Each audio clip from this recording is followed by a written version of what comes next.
Hello. Hello. Quiet, numbskulls. I'm broadcasting. We are the Three Stooges and Company. Welcome to the Three Stooges Lost and Found special.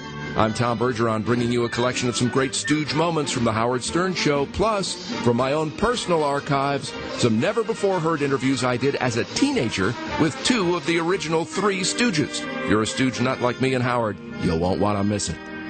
Me and my dad, we bonded over the best moments in my life. We're watching the Three Stooges and Tarzan with my dad and Abbott and Costello. You know and Munsters and Addams Family. Those are the top five. Those are the things that you actually got along with your father. Yeah, like we would sit there and stare at the TV, and he would be very, very happy. Yeah, he'd be pleased. Yeah. And he wouldn't be yelling. And like he would just like sit there and instruct me.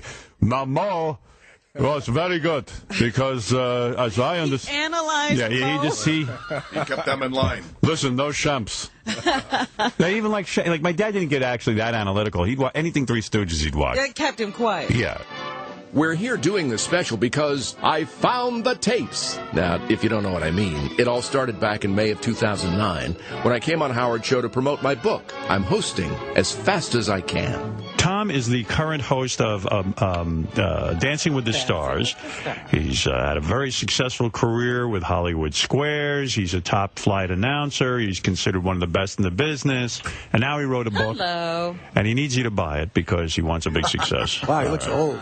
Oh, shut up. He looks so Artie. Oh, You're a famous guy. You're a famous guy, and you look younger on TV, but you still look good. How do I look? Yeah. You look like shit, Artie, frankly. Right.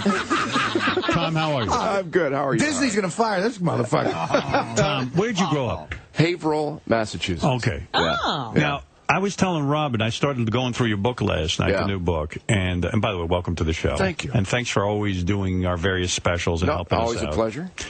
So, you were a radio announcer at 17? Yeah. No kidding. Yeah. Boy, that's amazing. Yeah. At 17, I wouldn't have had the balls to do that ever. I mean, I knew I wanted to be on the radio, but I'd be scared out of my mind. Well, at 16, I actually I interviewed two of the Three Stooges from the house. Now, I was going to ask you about that, because you write about that in your book.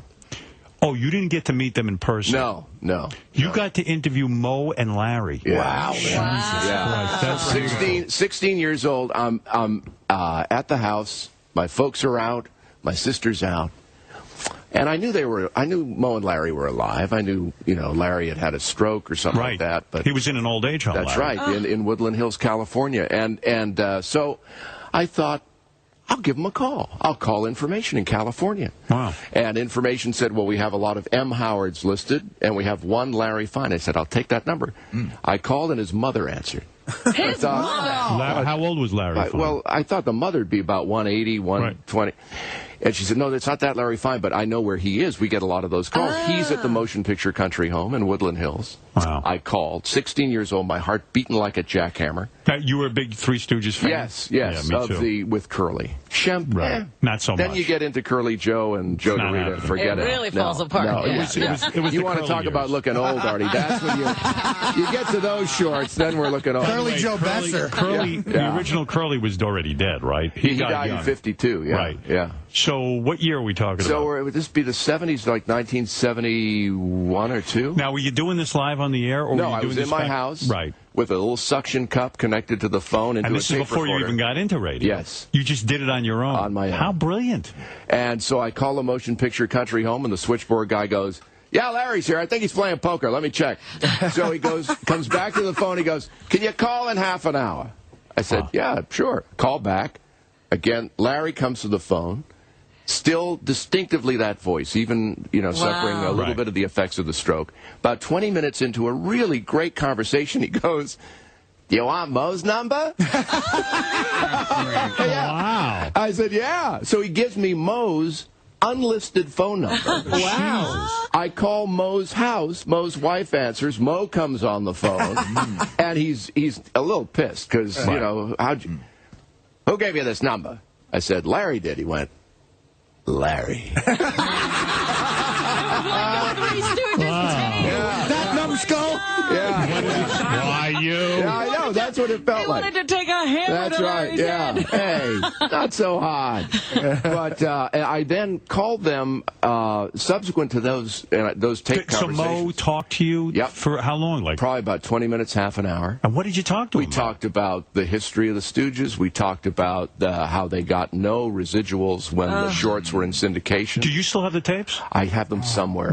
If you find them, can we air them as a special? Absolutely. Yeah, Absolutely. that'd be so cool. Yeah, And that is the thing that is driving me crazy. Where I know I have those tapes. Oh, God, you got to find those. That's the holy grail. It really Put is. some effort into that. I know, I will. Now that I have a place to put them. Yeah, we'll make a Howard 100 special. That'd be great. So Howard threw down the gauntlet, and it provided me with kind of the motivation I needed to rip through boxes and basements and see if these tapes were still around. And I found them. Of course, I hadn't played them since 1980 on a radio show I did in New Hampshire, so I didn't know if there was anything still on these quarter-inch reel-to-reel tapes. So I brought them back to Howard's production studios, and we very gingerly put them on the machine and knew we'd probably only have one shot at this. Because the tape, one of them, the Larry interview you'll hear later in the special, the tape was actually shredding as we played it. It was coming apart as we were playing it. So we literally got that one shot at putting it into a digital format.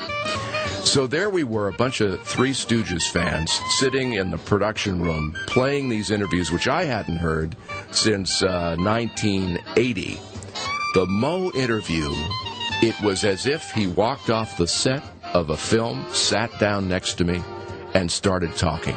You're going to love the Mo interview. The Larry interview, you're going to have to work a little harder on that because that tape suffered a bit more for being in storage for close to 30 years. But this is classic stuff. And when we actually got everything to digital, we ran upstairs to the wrap-up show so I could break the news to the gang. Tom Bergeron is here, and I actually know why Tom is here. And he's actually plugging something. No, he's got some really big news in the Stern community. So you want to tell us why you're here today? Well, and he's not here as a guest. He's here to do some work. Wait a minute. I think I ahead, know. Artie. No, you make the announcement, but I'm getting excited about what this might be. Go ahead. I found the tapes. Yes! Well, explain what tapes, Tom. For those who aren't listening, tell us. The tapes of you and Mo having Howard, sex with Liberace. Well, no, those I've got, but you're never going to see them. But the tapes of me interviewing Mo Howard and Larry Fine. And Larry Fine. Of the Three Stooges. So we're here. Tom brought the tapes today. They're old.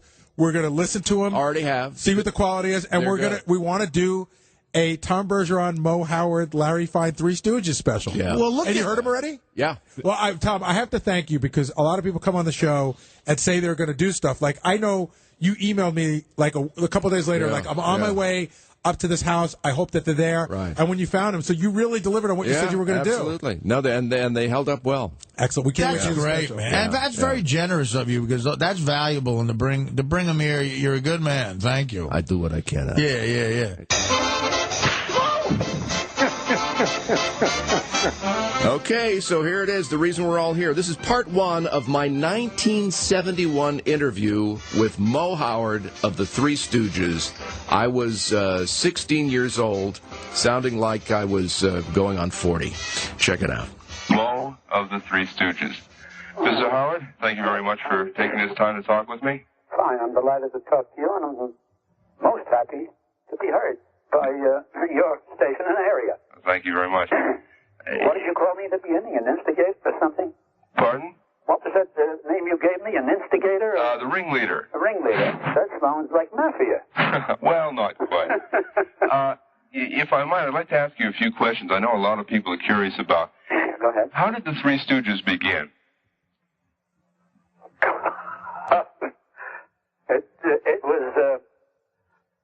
It was evolution, actually. I was the first one with a fellow by the name of Ted Healy in 1921. And we went along till 1923 in Vaudeville and picked up my older brother Shem. Uh-huh. It was two of us with Ted Healy, and in 1925 we met my partner Larry in a nightclub in Chicago working alone, and asked him if he'd like to join us, and that made three. Now, we worked with Healy until 1933. Then we separated and signed a contract straight contract with Columbia Pictures for 24 years.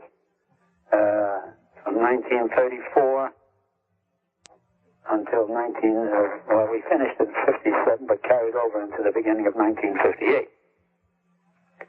After that, we locked up again with permission for Columbia Pictures to distribute 4 features that we made with them on a partnership basis.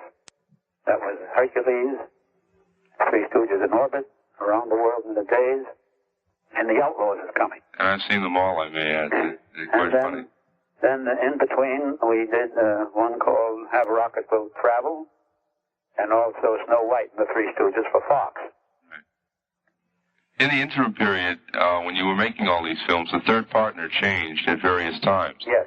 When did Shemp originally leave and Curly come into the picture? You mentioned you started out with Shemp. Yes. In 1932, Shemp got the opportunity to play the part of Nobby in the Joe Palooka pictures here in California. He was reluctant to leave, wondering what we'd do for a third man, and we said, don't you worry. I said, go ahead, Shemp, this is your opportunity. We'll get the kid brother Babe. Babe, we called him Babe because he was the youngest of 5 boys in the family. And later became Curly. Right. And he was working with a band called Orville Knapp in his band as a comedy guest conductor, where he'd lead the band waving his arms and his clothes would fall apart little by little till he was left in his underwear, which was a laughing finish. And then we called for Curly to come join us. That was in 1932. That went on till 1946 when my kid brother Curly had a stroke right in the middle of the picture. So Shemp returned. And Curly passed away in 52, and Shemp passed away in 55. We then had 2 years more to go on the contract, the original contract, and we couldn't get the fellow that we finally wound up with because he was under contract to someone else, so we took Joe Besser. Now, Joe Besser is a character you've probably seen many times, a little fat, bald-headed guy that keeps saying, not so hard, you know. So he stayed with us for the 2 years till Joe DeRita got unwound from Minsky, whom he was working for in Burlesque, and he joined us in 1950, late 58, and was with us until now, a year and a half ago, when Larry got a stroke. Larry is at the Motion Picture Country House in Woodland Hills. Right. I had talked to him last year at about this time. Yeah. Before I called you. Well, that's the history of the Stooges, and I'm on my own. I pick spots where I care to go. Like on February the 16th, I'll be appearing at a college in Salem, West Virginia, for a question and answer program. Yeah. About comedy, about timing, different things that the dramatic part of the college wants to know. This next question probably isn't fair because there were so many Stooges films, but if you could pick out one which you consider to be your favorite, is there any that you could think of offhand? Amongst all the Stooges? Amongst all the Stooges, which one really to you was the best you did? Well, I'll tell you, it wasn't a question of like or dislike. It was a question of ability. And they were, Shemp and Curly were 2 different types. Shemp was more of a deadpan comic. Curly was an effervescent comedian. Curly did the best work because he was in the early stages. And in the first, let's see, 44, 12 years, Curly made 108 pictures of the early Stooge comedies. And there, when the prices of the comedies were low and you could do more, you see, later on, the comedy became very expensive, so that there was a cut in wire gags and stunts and things like that, you see, so that Curly had the opportunity to, and he was very inventive, and he was a poor study. In other words, if he forgot his lines in the sketch, he'd fall down on the floor and spin in a circle till he remembered what to say. You see? As a matter of fact, that leads up to a question I was going to ask you a little later. Yeah. A lot of people have commented to me before when I said I was going to call you that the comedy that you performed in the films seemed so off the cuff. A lot of it seemed as if it was ad-lib. Is that true? That's true. That's true. We had a script, but there were wide open spots. We had a cue line. where we could drift away from the script. See? And if one of the boys says, now wait a minute, then we drifted away from the script. That meant he had something funny he wanted to say. And if it wasn't funny, he got clobbered. So that's the way we went through it. And then when the scene was over, the cameras kept going because we did some very funny stuff after the scene was over, too. So then in the editing, it was tied together properly. There was always a lot of hitting, of course, and punching, mostly on your part, in all the Three Stooges comedies. Did any one of you ever really get injured with all the slapstick you did? Oh, yes. Yes. I supplied several breaks of ribs, supplied a couple of teeth, and things like that.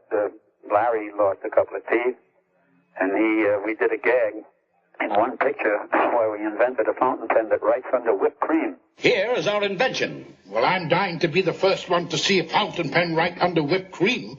Indeed, so am I. Now you take the fountain pen and place it in here. And put the paper in thusly.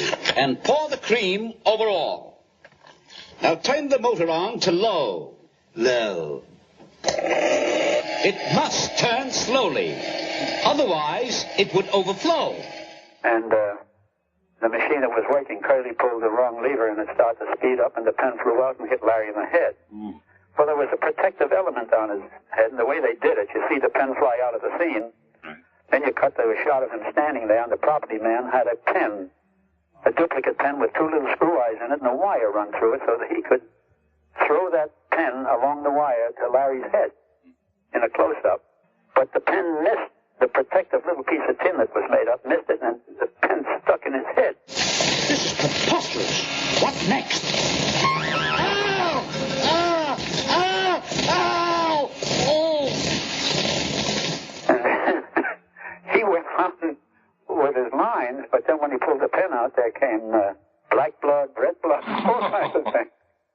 But there were many incidents. Curly in one picture where we were mistaken by gangsters as doctors. If you recall, they brought their pal in who was shot, and the police were looking for him. We were supposed to operate on him. All right, get busy. We're going to be outside, and if anything happens to him, there's going to be 3 dead doctors. I hope you know what you're doing, Doc. Doc? Yeah. You had to make a doctor out of me. Now I got to go through it. Anyhow, there was a tilt table, and Curly's coat or sleeve caught in the tilt machinery and tilted the table up, and the gangster flew out the window right through the roof of the cop's car. Now, we had to replace the body because the fellas were asking for him, so we put Curly under there. Same thing happened to him when the thing tilted, but Curly was so heavy that he couldn't slide out. The top of his head hit the windowsill, and that was 9 stitches in the head. What are you doing out there? Come on in here. Oh, a wise guy. Stand up. What's the matter with you? What's the idea of trying to get away before us? I ought to bat your eyes out. So I say these little things, they weren't deliberate. Right. And then you must understand that with all the hitting and the smacking, you hit on the head with a beam that looks like it probably weighs 1.5 tons. Hold on, that'll be the first one we deliver. Oh! Probably weighs about 6 pounds or something, you know. But yet it stung and it hurt. But nobody ever visibly got hurt, so he bled in the scene or got shot. Right. If I cracked him on the head with a mallet or an iron hook or something, all he'd do is say, hey, what's what you're doing? You know, they'd get mad. Don't taste like herring to me? Oh, a connoisseur, eh? Oh! As Minister of Propaganda, I don't want to hear from you. Oh. What's the matter with him? He's a little grouchy. He got up on the wrong side of the gutter this morning. But there wasn't anything where you'd see anybody get screwed into the ground like in those cartoons. Oh! Oh! Oh! Oh! Wait a minute! If I'm going to get beat up, I want to get paid for it. I got the official Three Stooges encyclopedia. Someone sent me the book. There's an encyclopedia? Yeah, it's actually pretty cool if you're a Three Stooges fan. And how thick is the encyclopedia? Oh, bigger than the regular Whoa! Encyclopedia Britannicas. And that's pretty big. I'm impressed. I was reading it over the weekend because I have no life, and I found an interesting fact.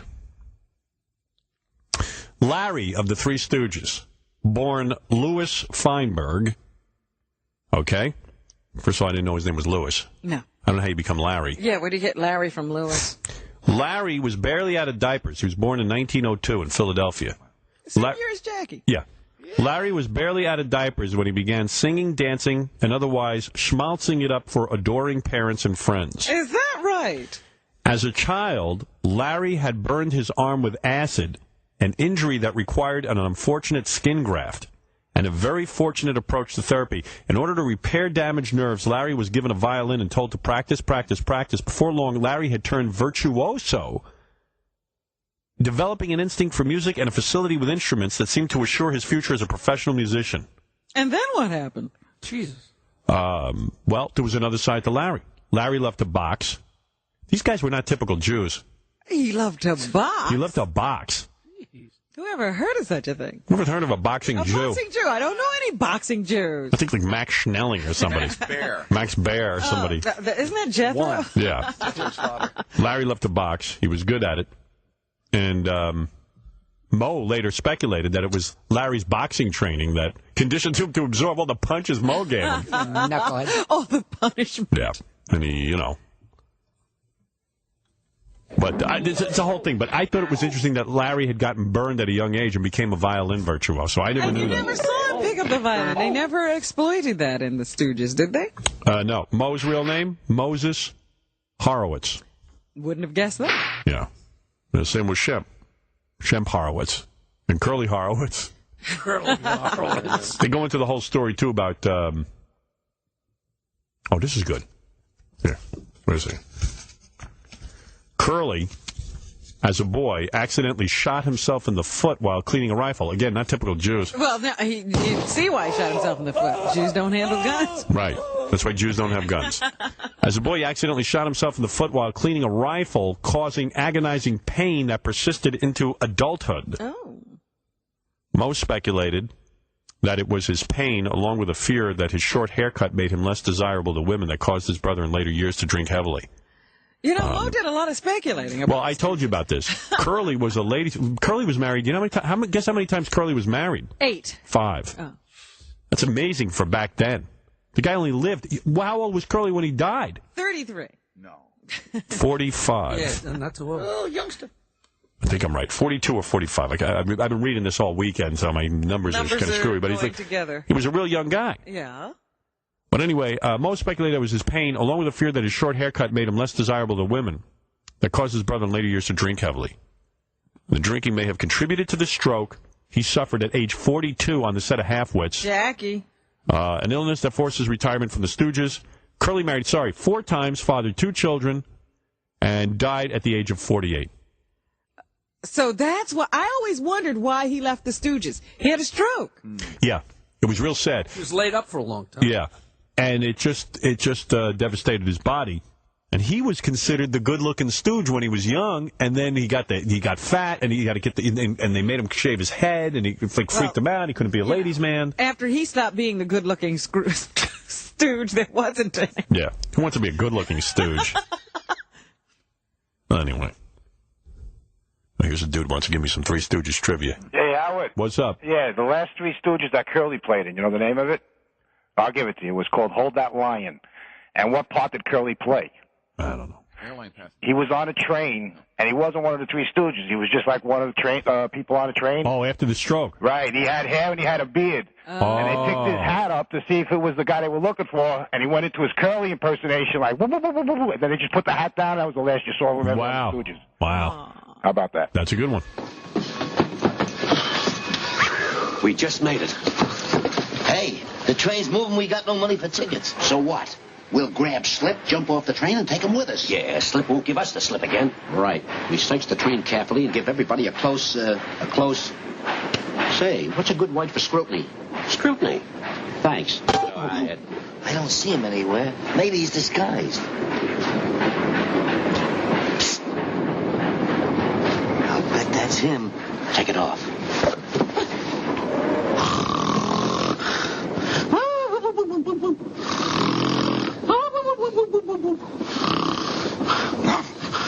What is that, a Cocker Spaniel? No, I think it's just a Spaniel. That's not him.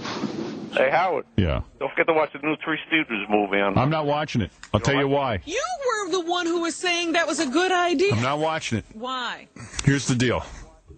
I didn't think it was a good idea when I first heard I got an advance copy of the Three Stooges movie. Yeah. I'm a huge fan of the Three Stooges. And it's produced by Mel Gibson. Fine. Mel Gibson's a good movie maker, filmmaker, whatever.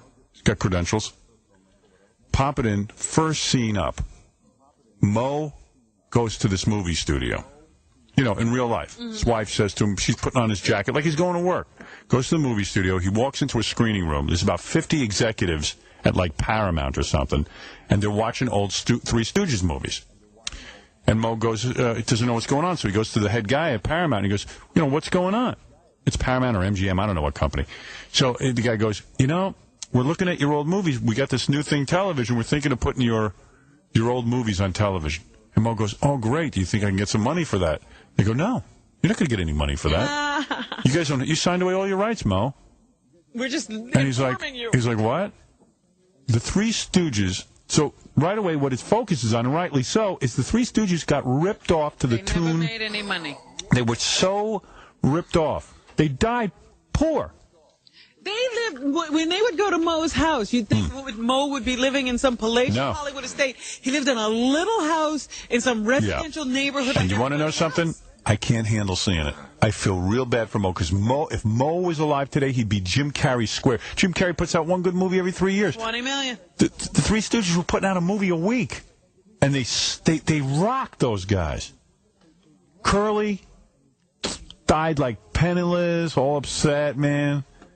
15 wives. Mo, like family man, didn't have any money.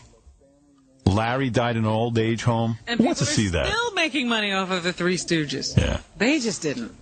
They should have owned Hollywood. Those guys, the deals they would have had today with their minds, they were the funniest mother effers. So I can't watch it. I'll be honest with you. I cannot watch. That's the only reason. It's not that it's not good. I watched 5 minutes of it. I had to turn it off. I got too depressed. All right. I get really affected by crap like that. I don't like stories where people, get ripped off. Yeah, but, I mean, don't you want to watch it to make sure it doesn't happen to you? No. I know it's happening to me. We don't make any money the rest of the day off of your show. There is no money to be found. I'm glad I didn't make any money. Mo, man. And then Mo, it's real funny, too. They captured one thing that's real cool. You know how Mo had that goofy hairdo? Yeah. But, like, when he'd go out in public, like he's a regular guy, he'd slick his hair back so he wouldn't look like Mo. Oh, so that was his disguise. Yeah, it's pretty cool.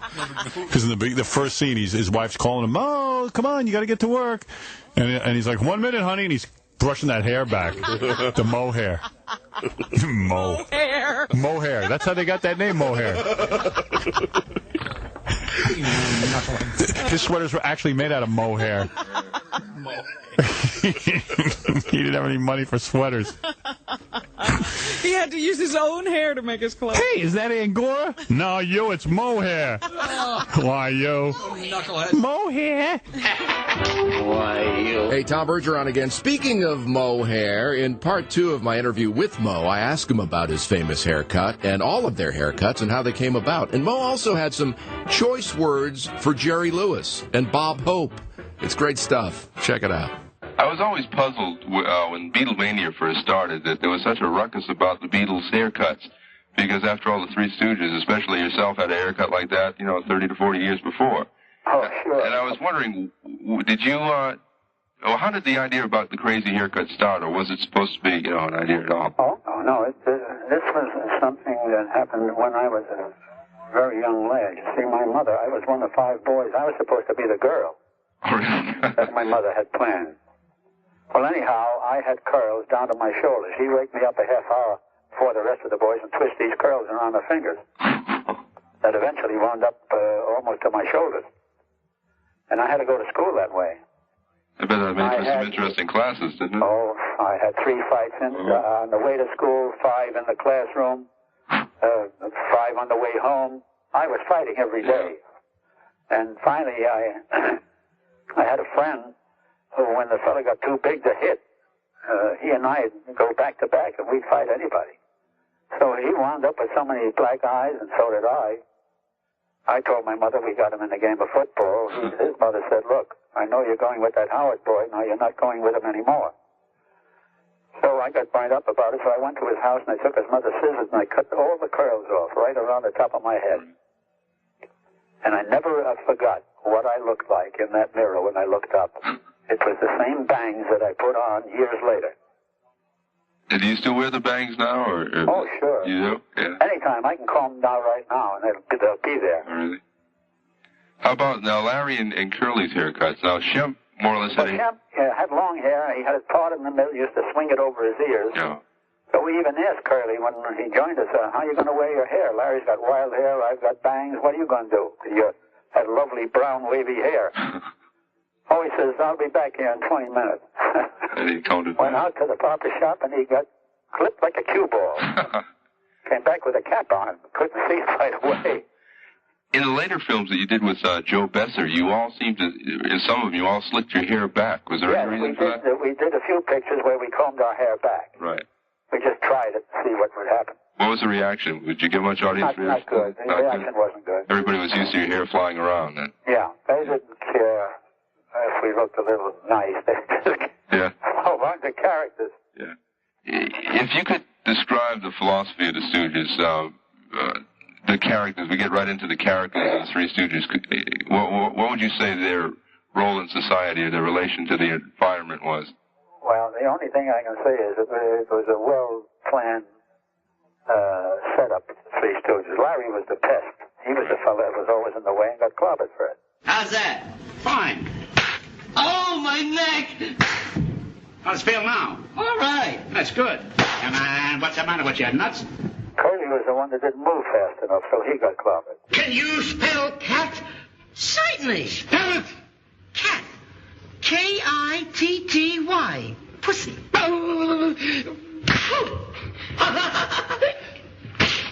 was the bully who tried to tell him how to do things, and I knew less about it than they did.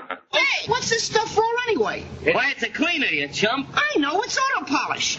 You boys really want to know what it's for? Yeah. It's for sale. Now get busy selling it. Oh, and our plan was the upsetting of dignity. Hey, where's your dignity? Spread out. Where's your dignity? There it is.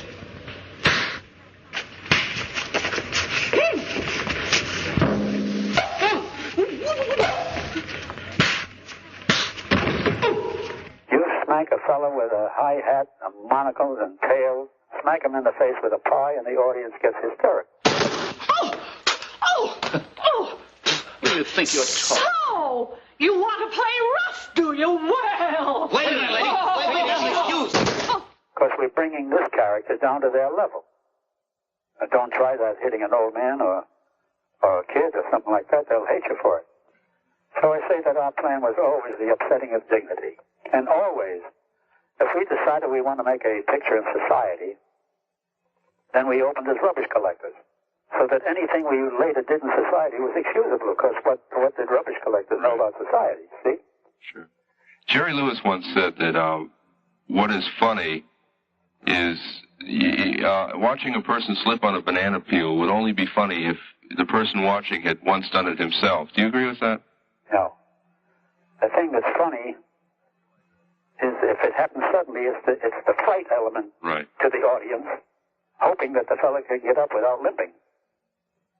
See, then they'll laugh. Right. But if he gets up and it's hard for him to get up, then he limps, then they won't laugh. That banana gag is a dangerous gag to use. Because you can't tell which way the audience is going to turn on. You mentioned... You see, there are comedians and there are comics. Right.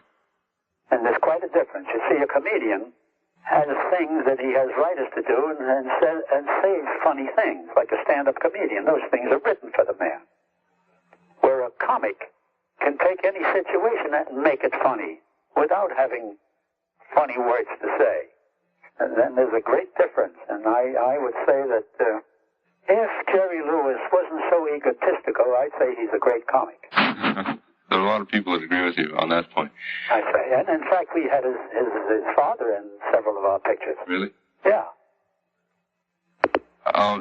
In describing the comedy of the Three Stooges, would you classify it if you could classify it under slapstick, farce, or what? Now, you've just hit the right spot now. Slapstick belongs to the circus. It was created there and belongs there. Where one clown will chase another with a pair of slapstick and a torpedo between and slap him on the fanny and make a loud noise. That's circus, clown stuff. We do pure farce. Now, slapstick doesn't mean to get hit on the head with a board or a punch in the face or a hit in the face with a pie. That's not slapstick. So there's a great confusion then, because even Keystone comedy would have been more farce than slapstick. That's correct. Right? Absolutely. Right. When you see those cops in that police patrol driving down and hanging on the rear end and all kinds of positions and flying off the thing, that's farce. There's nothing slapstick about that. What about comedy, film comedy today, whether it be on television or in the movies? Do you have any comments about it? Comedy on television? Or the movies, the level of comedy, the ingenuity behind it. Well, most of the comedy on television is, as I say, stand-up comedy type. Interviews, well, you've got Bob Hope, Jack Benny. These people have their material written from them. Each one of them has a style. Right. But you put Bob Hope in one of our comedies, he wouldn't know what the hell to do with it. Now, you take Laurel and Hardy. They had a great setup. They could look at each other for 120 feet of film, which is about a minute and a quarter, just staring at each other with some kind of an expression, get a terrific laugh. Well, in that minute and a quarter, we would do 6 things. See, our tempo was terrifically fast. And if we did something that was funny, we topped it with a crack in the head with something, or there was no telling what was going on, but it was fast. I can explain the whole thing. Certainly. You stay out of this. Oh, And you too. I didn't say nothing. Well, that was in case you do. Hey, Tom Bergeron again. Stay tuned for more of my 1971 interview with Mo Howard, plus my one-on-one 1972 chat with Larry Fine. It's coming up next on Three Stooges Lost and Found, only on Howard 101 and Sirius.com.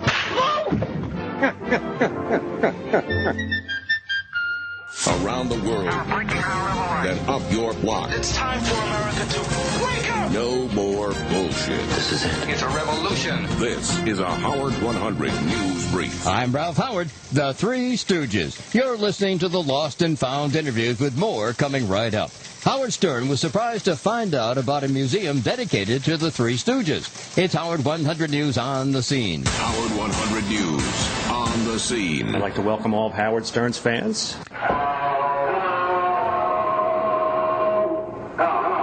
Three Stooges Heaven, hidden inside this 3-story building, about 45 minutes north of downtown Philadelphia. The owner of the Stoogeum, Gary Lassen. We've had Mo Howard's son and daughter have been here many times. Curly's daughter has been here. Curly's grandchildren have been here. 100,000 pieces of Three Stooges memorabilia collected by Lassen over the past 25 years from around the world. These are life-size, I guess you'd call them mannequins, dressed in costumes from one of the Stooges films. People are really struck by how small they are. The Stooges were 5'4", and they're little guys. Next, the Larry, Curly, and Moe mannequins, a custom-made Three Stooges pinball machine, and an arcade game. The Stoogeum also takes its mission here very seriously. This is the Stoogeum's 85-seat theater, and we use it for presentations and special lectures and performances and film screenings in here. We have relatives of the Stooges that come in during our annual conventions. We have supporting actors and actresses that worked with the Stooges. Believe it or not, there are still some actresses that worked with Curly Howard back in the late 1930s that are still alive. They've come to the Stoogeum, and it's fascinating to watch a film with them narrating scene by scene what happened when they were filming those scenes. Rare movie posters, toys, even Stooges art, plus sound effects equipment from live shows. But just how did Lassen get the idea to start a Three Stooges museum? When I started dating my wife, I found out she was related to Larry Fine of the Three Stooges. Turns out that her grandfather and Larry Fine were brothers. The Stoogeum in Ambler, Pennsylvania. Hours and contact information at stoogeum.com. Admission is free. Howard! Come on down. For Howard 100 News, I'm As a team, the Three Stooges made a total of 207 films. The new Three Stooges cartoon premiered in 1965. The Stooges produced 156 5-minute-long cartoons. For serious traffic and weather on demand, go to channels 148 to 158. For XM, channels 210 to 222. Another Howard 100 News brief at the top of the hour, or as close as we can get. You're listening to The Three Stooges Lost and Found right here on Howard 101 and Sirius.com. I'm your host, Tom Bergeron.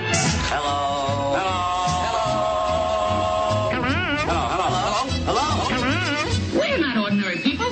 We're morons. I told you not to be stupid, you moron. Oh, right, guy. Shut up! Sit down! This is some brouhaha. Okay. I like the Stearns meeting the Three Stooges. Yeah, Ben and Ray Stooges. I was going to bed early because I was like beat. I don't know. I was just tired. Yeah. And it was like 8 o'clock, and then I turned on A&E. Now, I don't normally watch the Arts and Entertainment Channel, but they had that. That's an odd one for you. They reran that Three Stooges biography. Why didn't you call me? I couldn't call you. I don't know your number. You won't give it to me.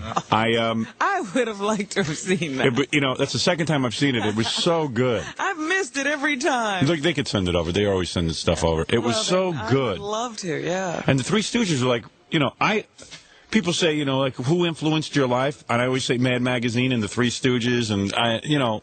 And everybody thinks that's a stupid influence. But it's not. I mean, those guys were brilliant, especially Curly. Oh, you got to check it out. It was so good. Yeah, send that to me.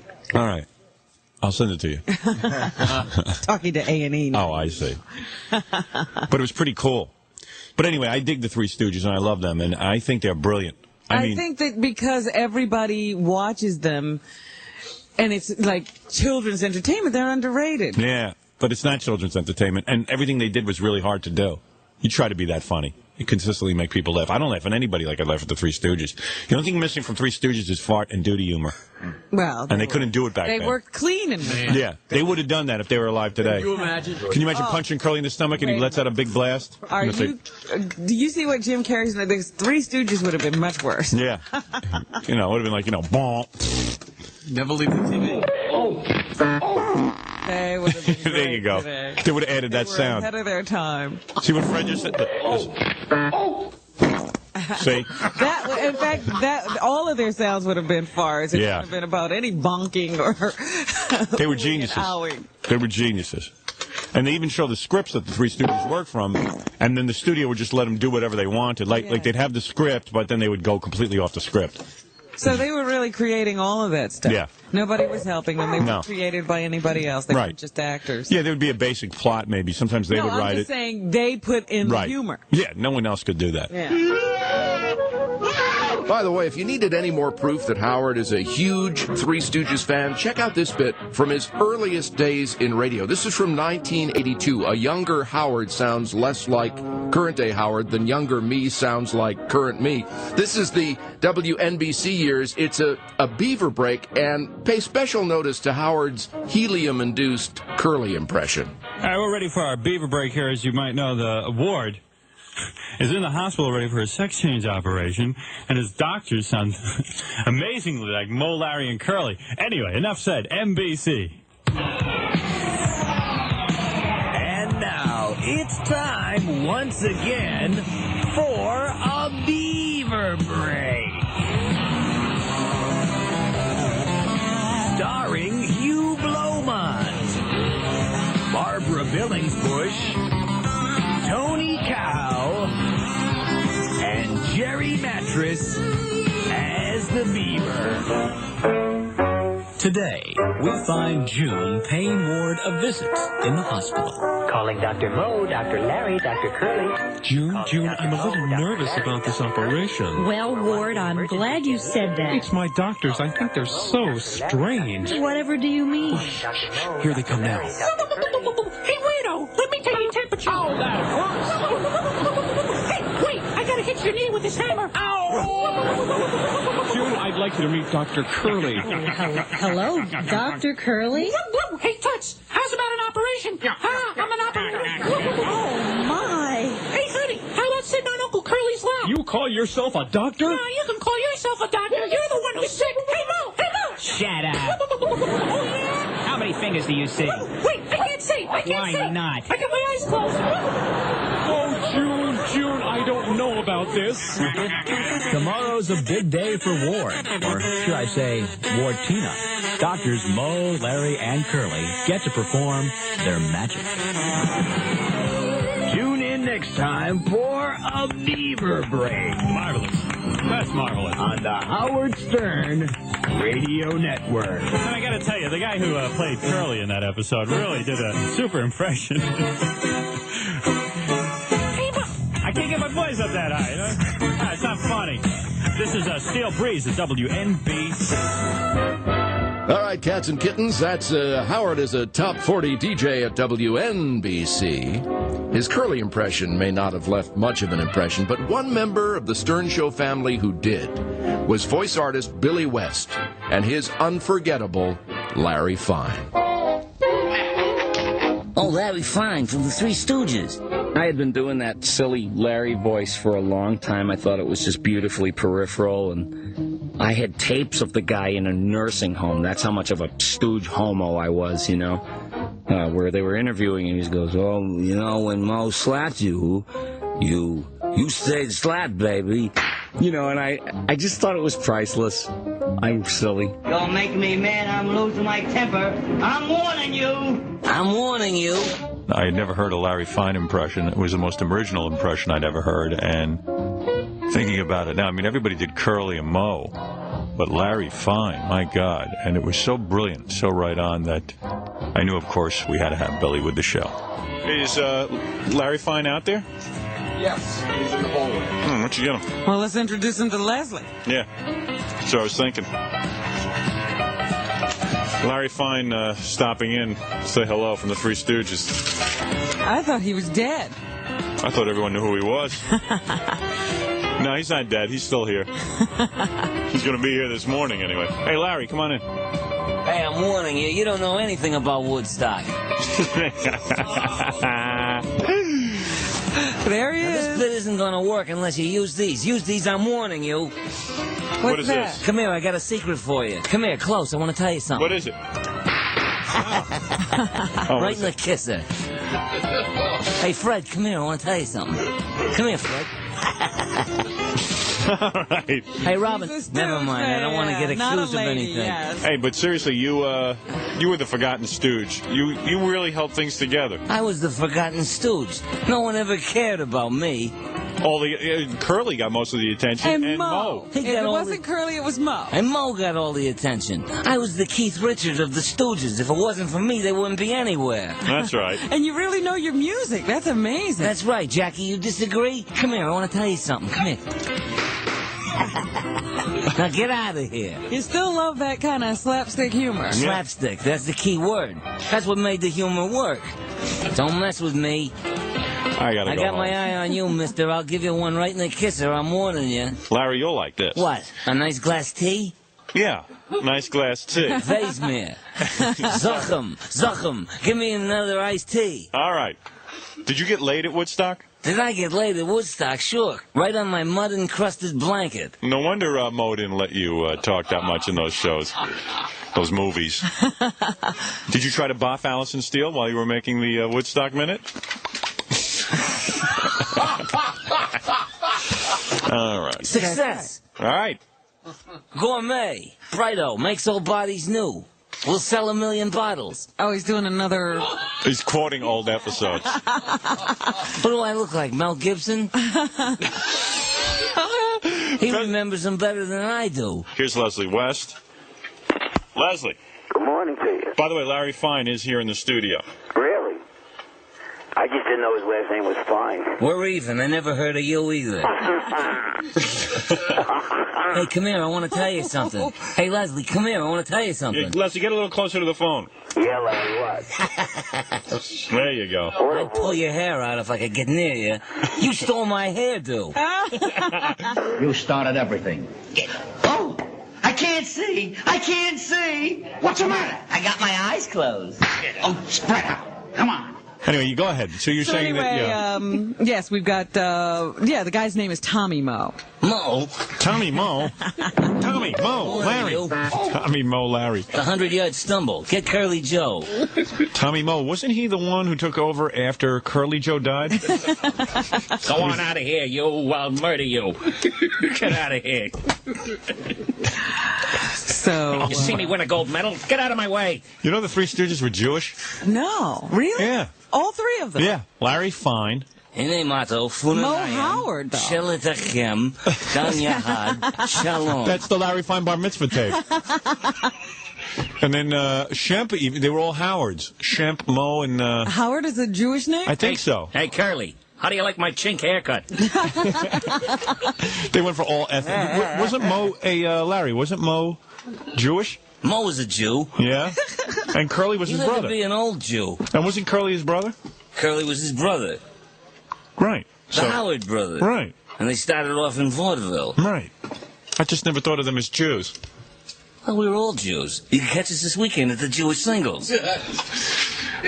Zachem vei, vei's mir. What else is in the... and we have a couple of guys who are in contention for medals in another ski event. So we could... When is the big one? The Tanya Harding and... I told you, that's February 25th. So, you've got another week There's an ass before for you. that happens. Can you believe... Larry. Believe that ass? Can you believe that... that compelling muscular ass. I think Nancy Kerrigan is so hot, man. Oh, man, what I would do to her. And I think Tanya Harding's getting better looking. I don't know what it is. Someone's working on her. I'm telling you. Well, they would have to, wouldn't they? It's not that she just looks so bad. It's that she doesn't know how to deal with herself. She's growing her hair out. It looks good. Yeah, right. They're doing something to her. Stick with me. I'll have you farting through silk. I'm the only one on the planet that gave a damn about Larry Fine, from the time I was a little kid. And I could do his voice, and he was from Philly, so he had all this weird plumbing, in his nose. Sort of like the guy that did George Jetson. He was from Philly, too, and he was like, come on, Janie, the cleaners are 500 miles out of my way. It'll take an extra 5 minutes just to get there. That weird nose stuffed kind of sound, and Larry had that, Hey, Mo, I pissed on my shoe. They used him in every bit. Later that night, Lincoln attended a play because there was no TV and he couldn't watch cartoons. Hey, Lincoln, take off your hat. I can't see the show. I'm the president. Up yours. Take off that hat. I cannot see the show. Eat me, porcupine. I'm warning you. Lincoln was shot that night because he would not remove his hat. This has been another Black History Minute. I'm Allison Steele. And, it was for Lincoln's birthday. I don't know. You play with history all you want. Welcome to another Black History Minute. Today we celebrate a great white man who befriended the courageous Martin Luther King Jr. Very few people realize the important part Larry Fine of the Three Stooges played in the life of Dr. King. He was the stooge who first taught Martin Luther King Jr. the importance of wearing a condom with white women. No, Marty, don't blow it up. It ain't a balloon, it's a condiment. This is gonna keep you out of trouble. And for God's sake, wash your face. Your mustache smells like a lubricant. How long must I carry this condom? Till you score. Larry Fine also helped Dr. King write important speeches. Hey there, Marty, how are you? Please leave me alone. I'm worried about my speech tonight. Well, Mo always says, speak from the heart. Talk about yourself. Leave me alone. I can't think. I barely slept last night. I had a weird dream. Talk about him. Open up about your dream. It was a wet dream. Hey, easy. Don't say that. I'm warning you. That wet dream stuff is scary. Black men and wet dreams. I'm warning you. Larry Fine coached Martin through the night. I have a dream. No. I have a dream. No, come on. You're not getting it. What, you want to be a porter the rest of your life? I don't know what to say. Where have you been lately? Well, we went on vacation and we swam in the pool. No good. It ain't got the right ring. We went mountain climbing. That's good. That's it. Tell him about the mountain. I've been to the mountain. Hello? Hey, it's a phone call for you. Yes, hold on. Who is it? It's Frida. Frida Ring. Frida! Hey, wait a second. Freedom Ring. Try that. I've been to the mountaintop, so let's Frida ring from the mighty mountains of New York. Let's Frida ring. Oh, boy. He's got it. That's it. Let's Frida ring. While Larry was generous with his advice, his most valuable counsel was in the sexual arena. Hey, look, you're getting pretty famous, MLK. Thank you. And you're running around with white women. Yes. Now, you better shield your rocket or leave it in your pocket. I am mindful of that. But I find that condoms are debilitating, and they affect my performance. Hey, what are you yelling about? Oh. It's just the two of us. Shh, quiet down. The room might be bugged, I'm warning you. I refuse to accept the idea that my words are a flotsam and jetsam. Say it, don't spray it, Porcupine. Don't you want to become as famous as your friend Malcolm X? While Black History Month concentrates on the celebration of African Americans, there were a few great white heroes guiding the careers of fabulous black men. It was Larry Fine's great-grandfather, Haman Fine, who helped George Washington Carver many years ago. He helped him discover his penis. That was peanuts. Whatever. Larry Fine, Martin Luther King Jr., Haman Fine, George Washington Carver. Fine. On another Black History Minute.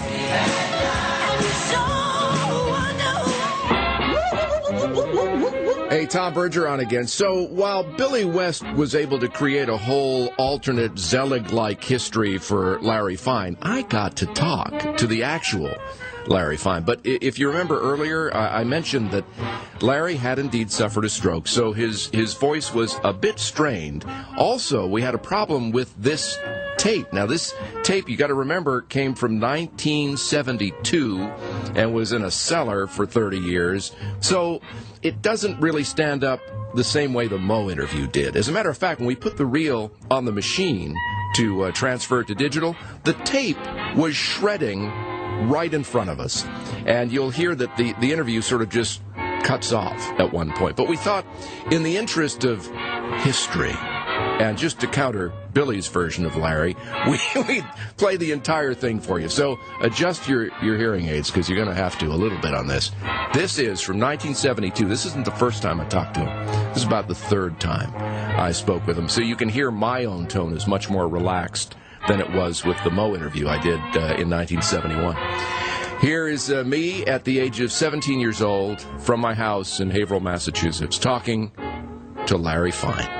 Good morning, friends. This morning I have the unique pleasure of talking to one of the stars of the longest-running short-subject comedy series in film history, Larry Fine. Larry of the Three Stooges. Larry, thank you very much for taking this time to talk to us. My pleasure. And you were writing about, I want to get this said right at the outset, because I know a lot of Three Stooges fans are dying to read a book about the Three Stooges written by one of you. You are in the process now of writing a book, is that correct?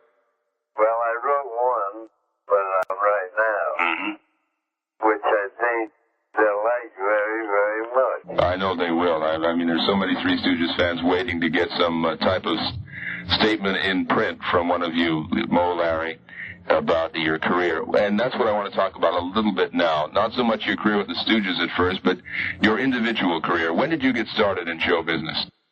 Well, I started in 1918 in a vaudeville act. And I met two girls in the act, and we went from the act to a trio. And I stayed with the two girls until 1926, when I married one of them. You married one of them? Yes. Oh. And then we went to Chicago, and the girls turned out to be a sister team.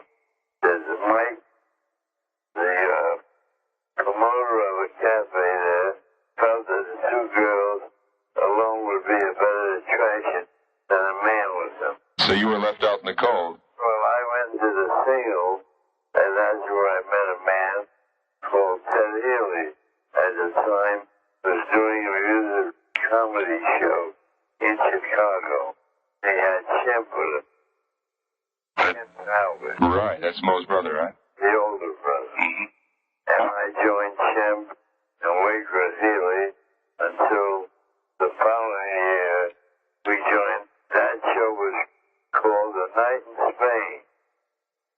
following year, in 1930, we did a show called A Night in Venice, and then Moe joined us.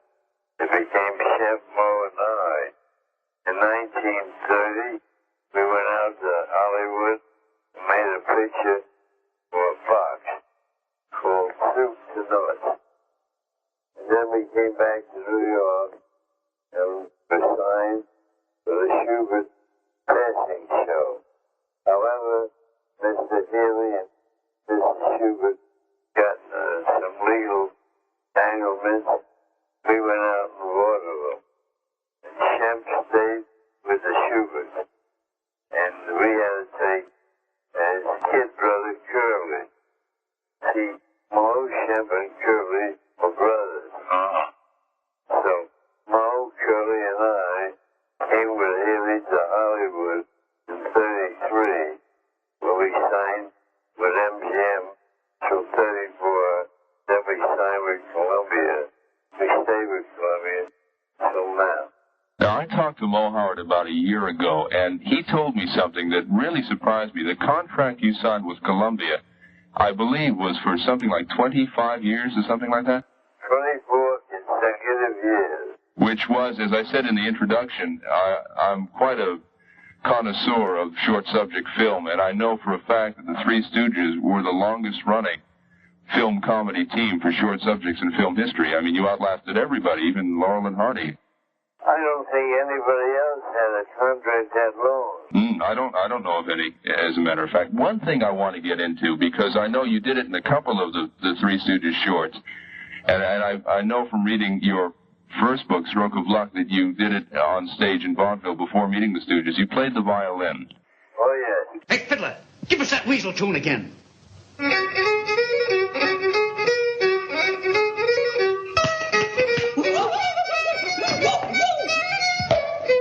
Do you still plug in the strings at all? What is it? Do you still play the violin at all? Well, not since I've been paralyzed. Yeah. Up to the time, all the violin work I did in films was my own play. Now, how would you equate your talents? Would you say it's somewhat better than Jack Benny, but somewhat below Heifetz, or what? A lot below. Is that right? In order to make the money I made, if I would stick to the violin, I'd have to be as good as Heifetz, Elman, and Eddie together.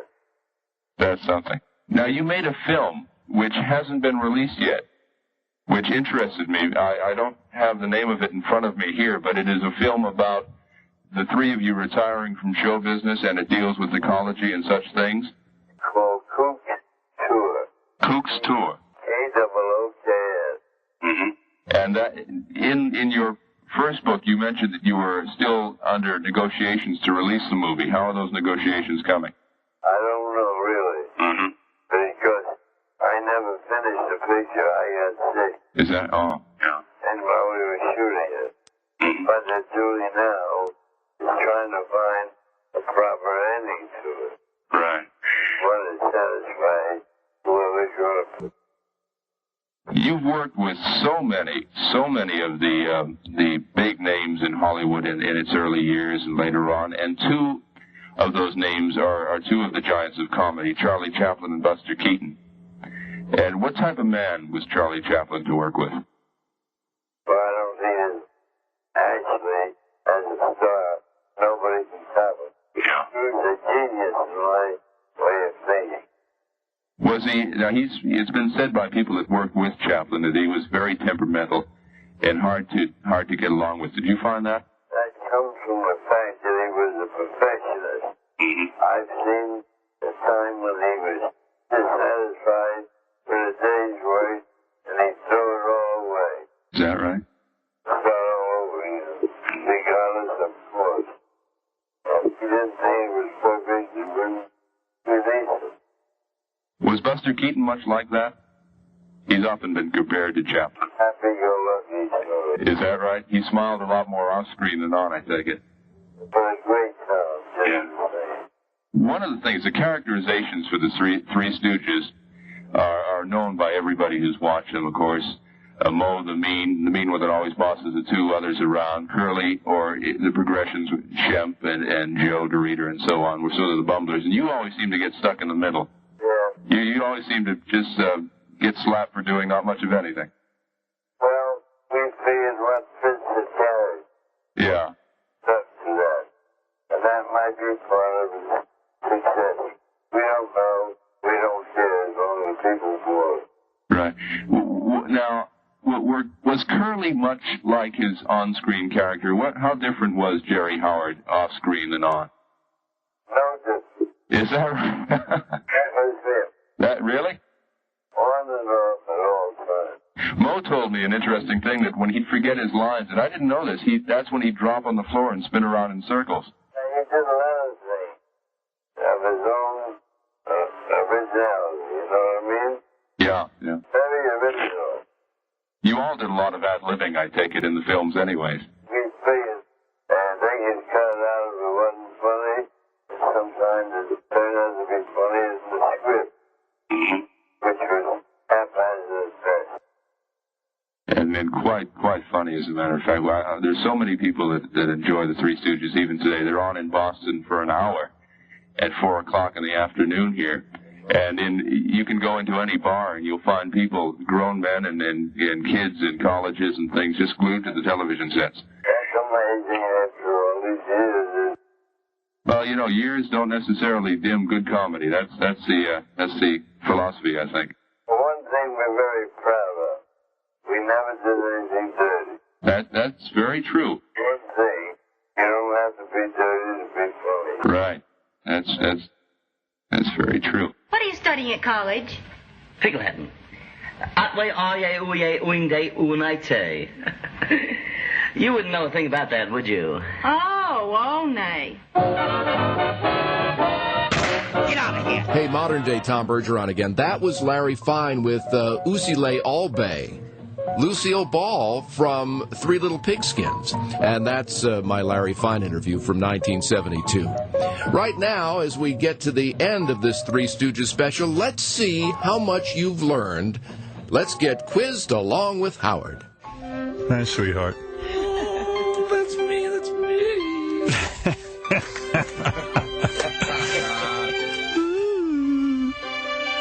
Celebrate me. All right, let's get to the news. Let's stop all the nonsense. Get to something important. No, I said I was going to test your Stooge. Yeah, go ahead. Give me some Stooge All right, there's actually a board game called the official Three Stooges Trivia Game. Good, I'm going to buy it. These questions are from there. All right, don't make them too crazy. Well, go ahead. No, I'm not going to. They have questions about which episode, Oh, I can't do that. Nah, I'm just going to give you I'm not that stupid. Stooge facts. Go ahead. Which Three Stooges? No, not that one. Go ahead. Give it to me. Which Three Stooges short was the one short written entirely by the Three Stooges? Oh, no, I don't know that. See, that's yeah, I'm not a kook. What was the first full-length feature that starred Mo, Larry, and Curly? That's a good one. Full-length feature. You're talking about one of their movies. Yes. Theatrical release. Three Stooges Meet the Mummy? No. Or The Wolfman? No. Rockin' Through the Rockies. Is this Abbott and Costello Meet the Wolfman? 1945. Yeah, I wouldn't even know that. Yeah. I'm Abbott and Costelloing. All right, here's an easy one. Which Stooge used the line, yuck, yuck, yuck? Curly. Of course, right. All right. Okay. Mo, Curly, and Shemp were brothers in real life. Mo, Curly, and Shemp were brothers in real life. That's correct. True. All right. What was the eye color? Go ahead. I'm not to that one yet. What was Larry's real name? Fine. Larry Fine. No. Oh, I see. You want his real Jewish name. His real Feinberg. There you go. Larry Feinberg. Very good. Who was the oldest Stooge? The oldest Stooge. I'm going to tell you that. Now, Curly, oddly enough, was the youngest. So I'm going to say the oldest was Mo. No. Oh, they had a brother. Wait a second. Is Mo? No. Shemp was not. Shemp broke off and left. It's Shemp. Shemp was born on March 17th, 1895. Yeah, Shemp went off and decided to have his own career, which was a real good idea because he was ruining the Three Stooges. All right. Who was the first person to poke Curly and Larry in the eye? That's Ted Healy. No. No? Who? Bud Jameson. I didn't know that. There's some guy you know. Ted Healy in the Three Stooges. It was Bud Jameson who poked them in the eye first. Didn't know that. What role did Joe Besser play on Abbott and Costello's show? He played, let's see, there was Mr. Fields, and Curly Joe Besser was, what was his character's name? Oh, it was brilliant. Stinky. Yes, Yeah. you're right. Stinky. I'm shocked. Yeah, oh, come on. This is you're dealing with a guy who spent his entire life watching television. That's amazing. Yeah, Stinky. All right. What was the name of the vaudeville act that gave the Stooges their start? Ted Healy and the Stooges. That's right. Mm-hmm. And what did Curly do whenever he forgot his lines? What did Curly do? This is like, you mean in real life? What did Curly do? Well, you probably saw this somewhere, too. So what did you see him doing something? Go, but that's what he would do when he would forget his lines. He would stamp his feet. His little dance. Yeah. He would drop to the floor and spin. Oh, spin, really? That's right. Yeah. Yeah. Is this true or false? Shemp once worked in a bowling alley setting up pins. False. True. Well, who the hell knows? I never heard that. How did Curly get the scar on his cheek? Oh, I should know that. I know that. What is it? He was cleaning a gun? No. Or was that how he hurt his foot? No. That might have been his foot because he got the scar on his cheek from Ted Healy. No. Let me think. What? I don't know. He was in a car accident. Didn't know that, but Fred is right. He hurt his foot because he was a dancer. Right. I know he hurt his foot. Loved to dance, as a matter of fact. And it And really what bummed did him he out. do to become a stooge? He had oral with the president of MGM. I don't know. What did he do to become a stooge? Well, I know he had to go to he shaved his head. That's right. Right. You Shaved always his talk head. about that. And how many times was he married? 4. That's Howard. You're amazing. Yeah, I'm a Stooge fan. You are amazing. I'm in the fan club. Now, is this true or false? Mo was actually able to slap without hurting the person. True. That's absolutely right. Because he used to come on the show here on Channel 11 local with Officer Joe Bolton and show him how to do it. I watched it. What was Curly's real nickname? I know he was. Well, what was his real name? Well, Curly was a nickname. Right. But what was his Real what they name. call him when he wasn't Curly? I know. Jackie. Junior? Nope. No, let me think. Curly's real name was Theodore. I don't know. What was it, Fred? Jerome. No, that's his name. They used to call him Babe because he was the youngest one. Junior's close. Come on. Oh, come on, it was Babe. And which stooge was a pro boxer at the age of 14? I'll tell you that right now. Hold it a second. Which stooge? Which stooge? Which stooge? That would be Larry. That would be right. Damn, I got to get on Jeopardy. I'm telling you, got to get on Stooge Jeopardy. Yeah, how about some Stooge Jeopardy? Yeah, baby. And who was the last stooge? The last stooge, well, Curly Joe Besser, if you want to say, came, and then let's see, who was after Curly Joe Besser? It was another guy. And his name was, I know who it is. He used to be on the... Can I jump in? Yeah, what's his name? Joe Dorita? Joe Dorita. That's right. How many stooges were there? Well, let's start out like this. You could, I don't know if you want to count Ted Healy in the count. Because Ted Healy... we just want the stooge. Okay. You got the 4 boys, because it's Shemp, Curly, Larry, Mo, Curly, Joe, 4, 5, 6. I'm going to say 6. Unless there was somebody who replaced Larry at one point. Larry, Mo, Curly. Oh, you don't know the answer. Sure. I've been reading the cards, and I was trying to figure it out on my own. What do they got? And I thought it was 6. Yeah. So did I. Joe Besser and Dorita would have been 5 and 6 Yeah. after Shemp, Curly, Larry, and Mo. They're saying there's one more? Oh, it's 6. 6. Oh, I'm right. Okay. Yeah. Okay. And what was the eye color of Mo, Larry, and Curly? Black. I was going to say, yeah, it's hard to tell, but I would say brown. They were dark-haired boys. Black and white. They didn't have blue eyes. They had blue eyes. Did they? All of them, yes. I wouldn't know Me that. too.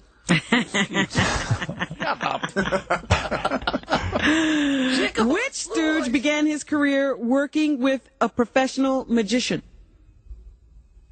Let me think about that. I'm going to say Shemp. Nope. Mo? Nope. Curly. Joe Besser. Really? Oh. You don't count. Don't ask me Joe Besser questions. Don't insult my intelligence. All right. What was Shemp's real name? Because, wait a minute. It was like a... Steve. No. Morris. Like, Schempelstein. Something with an S. Oh, I don't know. What is it, Sal? No. Everybody done? Sparky. Shlomo.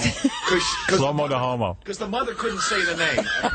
Shlomo. Samuel Horowitz. Oh. They were all Horowitz. Yes. That's why they... And for your last question of the day, which of the Stooges was an accomplished musician, and what was his instrument? Larry Fine, violin. Very good, Howard. You actually were. Thank you. Thank you for Very acknowledging impressive. that. Thank you. He read the For your Stooge No, I don't even know what article that is. There's no article. I'm doing it from the cards from the game. Jackie can't accept that I know stuff. Oh, you must have But I'm a genius. You must have cheated. You must have cheated on that. I didn't know, so you must have cheated. He knows his Stooges. Leave him alone. Yeah, I love the Stooges. They're the greatest comedians ever lived.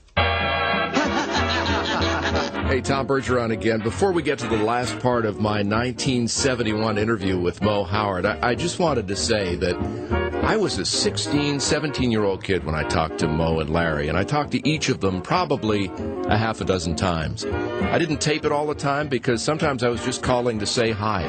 That they were that nice to me, that they gave me that freedom to give them a ring and just chat about how their day was going or how you been. And in Larry's case, I spoke to him the final time about a month before he died of a massive stroke.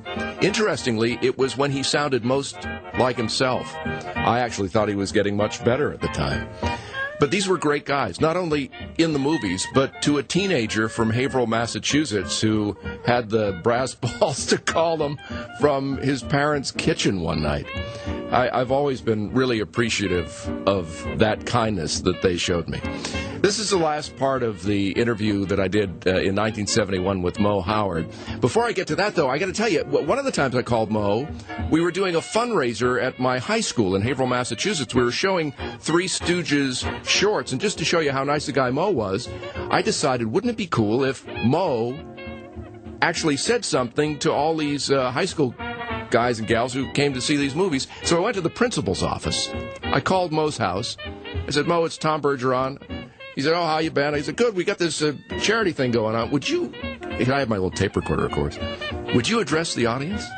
And he did. So I go walking back into the theater, into the auditorium. We stop the movie. I'm getting booed, which years later I'd get more accustomed to. But anyway, I'm getting booed, and I said, wait a minute, before you get too upset, Mo has something to say. And they go, all right, Mo has. And then I started playing the tape. And it was like a Susan Boyle moment. First they hate me, and then the moment they heard Mo's voice, standing ovation. Well, it was for Mo, but, you know, I did have some part in that. So that's the kind of guy Mo was.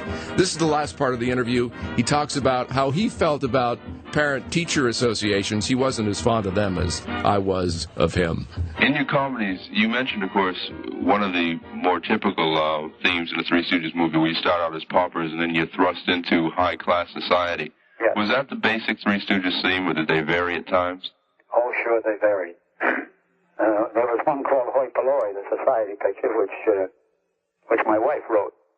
A picture called Hoi Polloi. My dear fellows, this is our punishment for associating with the hoi polloi. And you take a variation of a picture, Pain in the Pullman. We were actors. We were hired to get on this train. We wound up in the drawing room where we didn't belong. It belonged to the stars. I remember that one, yes. You see? Say, baby, can you tell us where we boys bunk tonight?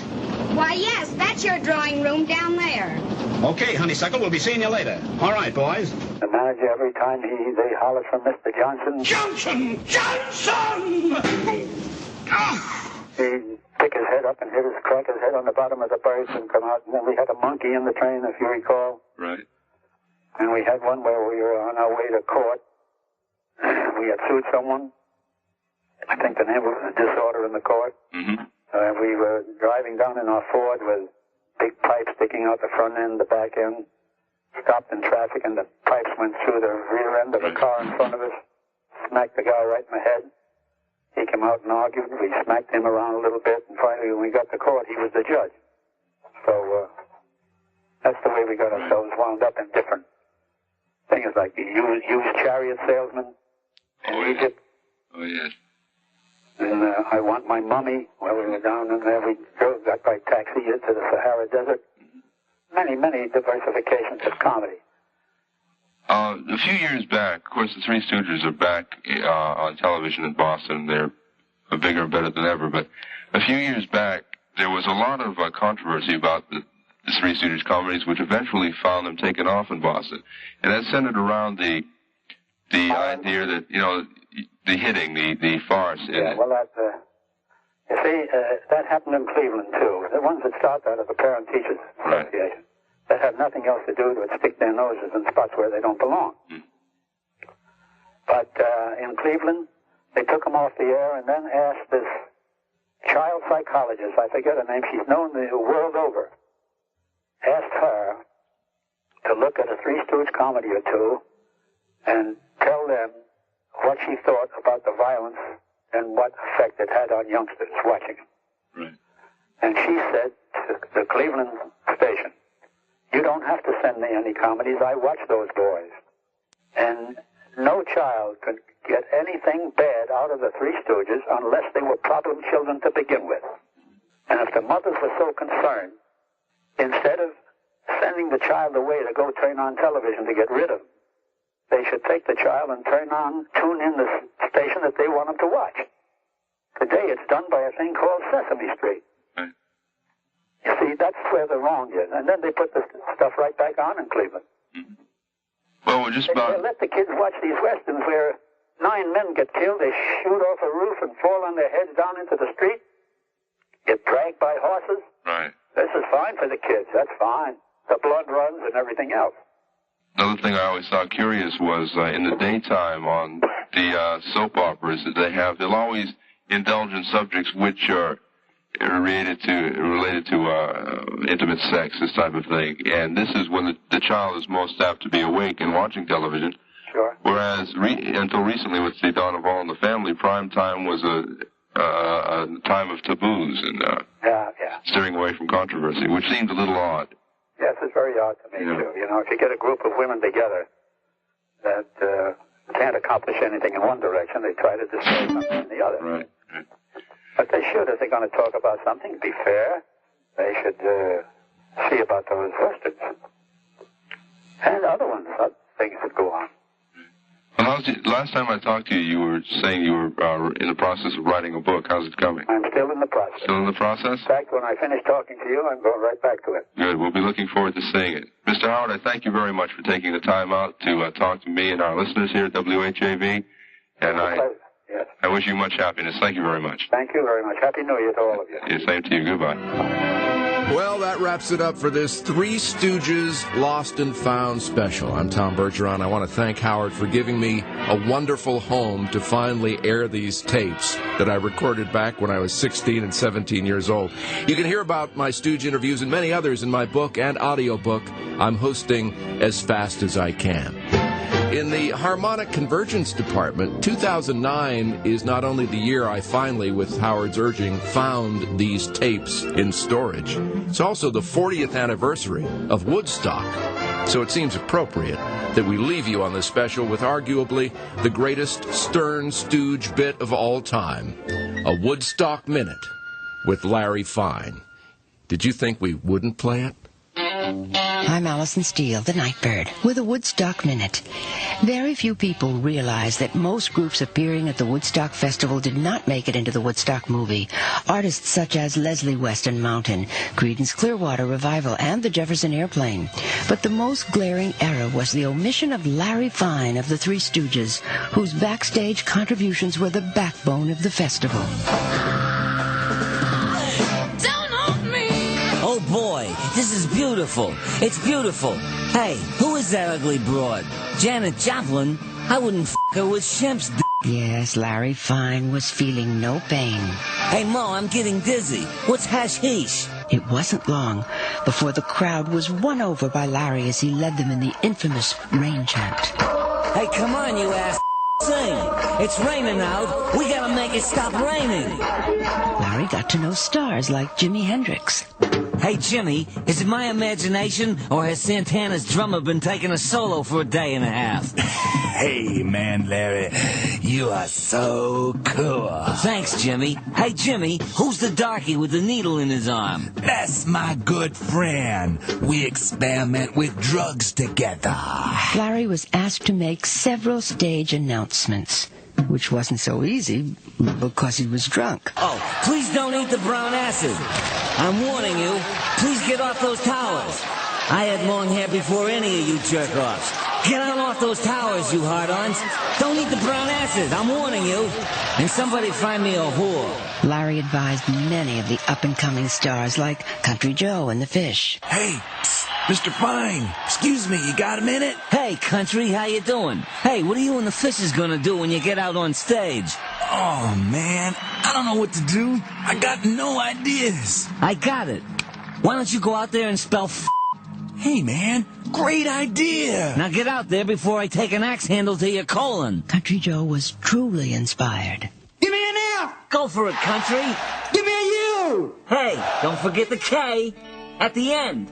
Larry doubted his usefulness at Woodstock, but he soon realized he was an integral part of the festival. In one of Larry's last recorded interviews, he spoke in great detail about the 3 days of peace and love. What do you remember about Woodstock? Well, I felt out of place until I saw Shana Na. Did you do drugs? I said to Mo, let's trip. We have nothing to lose. I tie-dyed my hair. Was there alcohol abuse? Oh, yes. I started drinking when I heard Crosby, Stills, and Nash. To this day, if you listen to Crosby, Stills, and Nash, you can hear faintly in the background a drunken Larry Fine singing along with the group. Getting to the point where I'm no fun anymore. Larry Fine, not just one of the Three Stooges, but an integral part of the Woodstock Festival. Mo gave Jimmy the lighter fluid idea for lighting the guitar. So you take credit for that? Yeah, I said let the Schwarzer light himself on fire and his stupid guitar. Are you bitter about Woodstock? Bitter? Hell yeah. Those verkackte schnooks at Warner Brothers stiffed me on the movie deal for Woodstock. Larry Fine, the forgotten stooge. I'm Allison Steele with another Woodstock Minute. This has been a Howard Stern production. The Tapes. Truck on that! It's history! Around the world, then up your block. It's time for America to wake up! No more bullshit. This is it. It's a revolution. This is a Howard 100 News Brief. I'm Ralph Howard. Another Howard Stern success. The Three Stooges Lost and Found interviews hosted by Tom Bergeron. And how did Tom do it? It's Howard 100 News in depth. Howard 100 News in depth. It was almost inconceivable to me that I would be that careless with the tapes. So I assumed there was a fairly good chance that they were in a box somewhere. And the rest is history. Tom Bergeron thrilled to be sharing his interviews with Mo Howard and Larry Fine of the Three Stooges. Tom was just 16 and 17 years old when he dialed them up from his home, and one question may have been worded differently. Tom asked Larry, who had suffered a stroke and was partially paralyzed, how his violin playing was going. I winced when I heard that, when I said I was 17 at that point. He had been talking about how he played the violin and all this, and I said, so do you play now? And he said, well, not since I've been paralyzed. And I just quickly went on to the next question, I think. It was one of those, yeah, Tom, okay, so you didn't do all the research you should have done. How did you keep your cool when talking to these guys? Yeah, I'd been a student of comedy, watching Chaplin and Keaton and Laurel and Hardy and the Stooges, so I did have a wealth of knowledge for a 16-year-old about their films. So I think when he actually came on the phone, when Larry and then Mo actually came on the phone, I must have just been able to shift into that mode. So I wasn't the anxious kid who suddenly got these movie guys that he'd admired for years on the phone. I was the student of film comedy talking to one of the teachers of film comedy, sort of. So now, 38 years later, Tom, who's a parent himself, has this advice to other kids with a dream. I guess I would say to my kids and to anybody else's is if something as crazy as it seems is something that you feel passionately about. And I really love these guys, and I love film comedy, and there's a shot at making it happen. Go for it. It also helped that his parents weren't home at the time when he made the calls. For Howard 100 News, I'm Lisa G. The Three Stooges made 3 appearances on The Ed Sullivan Show. The Stooges did 1 show with Milton Berle. For Sirius Traffic and Weather on Demand, go to channels 148 to 158. For XM Traffic and Weather on Demand, channels 210 to 222. Another Howard 100 News brief at the top of the hour, or as close as we can get.